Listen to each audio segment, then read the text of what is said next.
Hi everyone, I'm here to do a product review on PBN Micellar Casein, which is this one here. I'd never heard of the brand before, and basically the reason why I chose them was it worked out to be the cheapest one.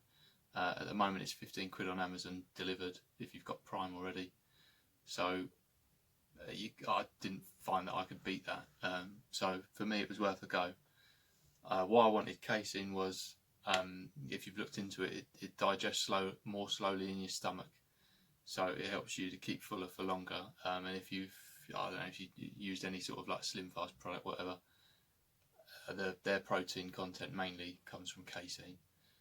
So so it's a good source of protein if you're looking for, if you can't eat for a period of time or pre-bed or something like that. It's perfect for it. So yeah, as I say, not heard of the brand before. The packaging, it's fine. Like, it doesn't bother me what it looks like, sort of thing. I would have preferred a tub because I find it hard to scoop out of these pouches. But that's just my preference. I have to say, taste-wise on it, it's really nice. I've got a bit of a sweet tooth myself, so probably is a bit on the sweet side, but it doesn't bother me. I quite like it like that. Serving size, they say a scoop's 30 grams. I weighed it downstairs. It's not. It's a scoop works out to be 25 for like a flat scoop. So if you want more or less, like for your needs, then obviously you need to adjust that to suit. Mixing wise, I found that if you put it in your shaker cup and then you give it a swirl around before you actually shake it, it mixes a lot nicer. Otherwise you can be left with a couple of clumps and stuff like that. But again, if you're using a blender or whatever, it's not a problem. They say on the back here to use 200 ml of milk or water. I found that if I'm using 200 ml, it's really thick. Like you could spoon it out probably. So I put a little bit more in, particularly with milk. It's not. I like it. It's nice. I've not used a casein for a long time. Solely a casein. Obviously, sometimes it's an additive in other stuff, but not just solely. Micellar casein, which is the better version than calcium caseinate, which is like the cheapest of the cheap, and like try and avoid that if possible.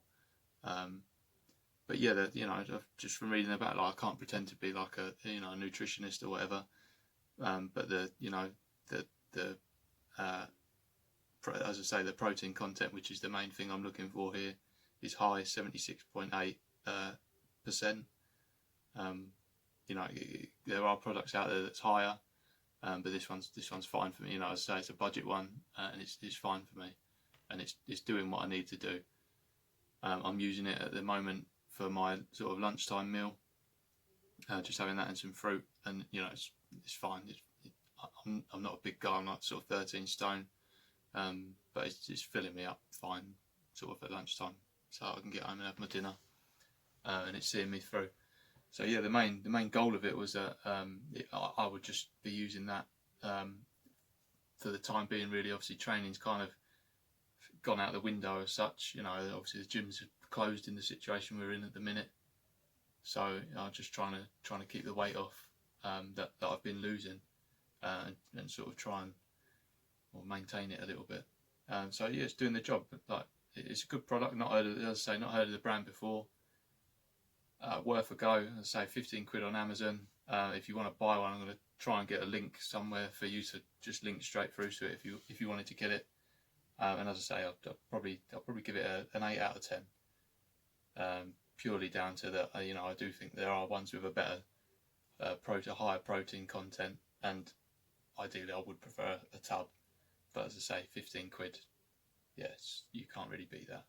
So yeah, hopefully you found the review useful. And yeah, feel free to give us a like or a comment, or whatever, if you want me to sort of look into something else for you. But yeah, there will be more to follow, mainly sort of looking at fitness gear, proteins and supplements and things like that, and there's probably going to be random stuff as well. But yeah, hope to see you again soon.